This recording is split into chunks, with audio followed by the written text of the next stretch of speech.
எல்லோருக்கும் வணக்கம். Welcome to Sharekhan. June 22, 2026 pre market எப்படி இருக்கும் என்பதை பற்றி பார்க்கலாம். அதற்கு முன்னால் ஒரு டிஸ்க்ளைமர், நான் செபி ரிஜிஸ்டர் அட்வைசர் கிடையாது. இந்த வீடியோ ஒரு எடுகேஷன் பதிவு மட்டும்தான்.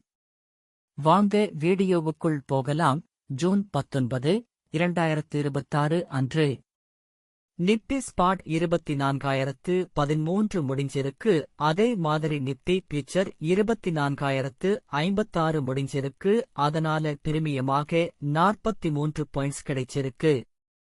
அப்படின்ன நிப்டி 24,105 ஒரு ரெசிஸ்டன்ஸாகவும் 23,920 ஒரு சப்போர்ட்டாகவும் இருக்கலாம்.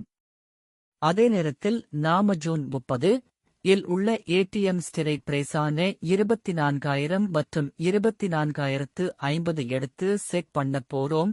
ஒருவேளை மார்க்கெட் மேலேயோ அல்லது கீழோ போனால் இந்த ஸ்ட்ரைக்ல கால் அல்லது புட் இரண்டில் ஒன்று 46லிருந்து 92 பாயிண்ட்ஸ் வரை தொடுவதற்கான வாய்ப்பு இருக்கிறது. மினிமம் ஸ்டாப் லாஸாக 25 பாயிண்ட் வைக்கலாம். இந்த வீடியோ பிடித்திருந்தால் லைக் மற்றும் ஷேர் செய்யுங்கள்.